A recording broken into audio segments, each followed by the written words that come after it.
আজ গিয়েছিলাম আমতলী উপজেলায়, কারণ আমার মোবাইলের গরিলা গ্লাস প্লাস ব্যাকপলি লাগানোর জন্য। যেহেতু আমি গিয়েছিলাম ট্রিপ নিয়ে, তো এক কাজের মাধ্যমে দুই কাজ কমপ্লিট করার জন্য চলে গেলাম সাদিয়ায়। কিন্তু সেখানে আমার ব্যাকপলি হচ্ছিল না, সেজন্য অনেকটা দোকানে চলে গেলাম। তো মোটামুটি আশেপাশে 3 থেকে 4টা দোকান চেক ইন করলাম, কিন্তু কাজ হচ্ছে না। অবশ্যই এই দোকানে গেলাম, কিন্তু এই দোকানে গিয়ে দেখি অন্য একটা কাণ্ড। আর সেই কাণ্ডটা হচ্ছে, এই দোকানে আমার ব্যাকপলি নাই, কিন্তু এখানে কোনো প্রবলেম নাই। প্রবলেমটা নাই কারণ হচ্ছে, আপনারা যে স্ক্রিনে দেখতে পাচ্ছেন, এটা হচ্ছে গিয়ে মোবাইলের ব্যাকপলি মেকার মেশিন। মানে এটা দিয়ে আপনি যে কোনো মোবাইলের ব্যাকপলি মেক করতে পারবেন, তাও আবার একদম ক্লিয়ার স্মুথলি। তো যাই হোক, এটার বর্ণনা একটু পরে দিতে আসি। তো নর্মালি দোকানে গিয়ে বললাম যে আমার ফোনটার কথা, যে ভাই ব্যাকপলি হবে কিনা। বলো যে ভাই তৈরি করে দিতে হবে, খরচ হবে 100 টাকা, যে কোনো ফোনের যে কোনো সাইজের।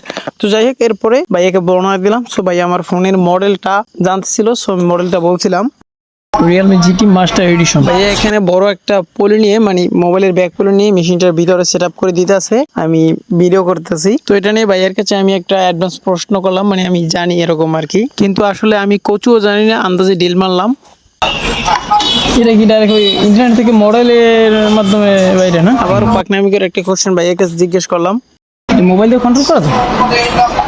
দেখতেছেন যে মেশিনটার পাশে একটা ডিসপ্লে আছে, ওটা মোটামুটি মানে মোবাইলের সিস্টেমের মতো। তো যাই হোক, মেইন কথা হচ্ছে ওটা ইন্টারনেটের সাথে কানেক্টেড। দেন ওখানেই হচ্ছে আপনি যে মোবাইলে ব্যাকপ্যাকটা লাগাইবেন, সেই মোবাইলটা সার্চ করলে ওই কোম্পানির ডিরেক্ট অফিসিয়াল ওয়েবসাইট থেকে পিকচারটা কি দেয়। তো যে অফিসিয়াল পিকচারটা দেয়, ওই পিকচারটার মাধ্যমেই মূলত এই যে ব্যাকপ্যাকটা মেক করা হয়। তো ভাইয়া এখন এটা সার্চ করছে, পাশাপাশি আমার ক্যামেরাটা দেখতেছে যে ক্যামেরাটা 3টা নাকি 4টা। যেহেতু আমার এই ফোনেরই 2টা আলাদা ডিজাইন আছে, তাই ভাইয়ের কনফিউশনটা দূর করলাম।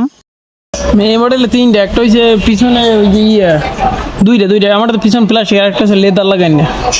তো তো সাইজ মিস সব মনে হয়। যাই হোক, আমার এই ফোনের যে অফিসিয়াল যে মডেল, সেটা পাওয়ার পরে জাস্ট ভাইয়া কার্ডের উপর ক্লিক করবে, মানে কার্ড বা প্রিন্ট যেখান থেকে আছে, মানে যেখানে ক্লিক করলে আমার যে ব্যাকপলি সেটা অটোমেটিকলি মেশিনটা কাটাতে পারবে। সো ভাইয়া ক্লিক করতেছে। দেখুন, কার্ডের উপর ক্লিক করার পরে মেশিনটা কত সুন্দরভাবে আমার যে ব্যাকপলি সেটা কাট করতেছে। একদম ক্যামেরার, আমার ফোনে যেহেতু 3টে ক্যামেরার যে 3টে গোল বৃত্ত থাকে, ওই জায়গায়ও কাটছে। ওইদিকে মেশিন আমার জন্য ব্যাকপলি রেডি করতেছে, আর আমি মেশিনের জন্য এদিকে ভিডিও রেডি করতেছি, জুম ইন জুম আউট করতেছি। কাজের এবং ভিডিওর ফাঁকে ফাঁকে একটু প্রশংসা করতে আসি, কারণ প্রশংসা না করলেই নয়। আমতলী মনে হয় যার কোনো আমরা এই দোকানের মতো এই করার মতো নাই।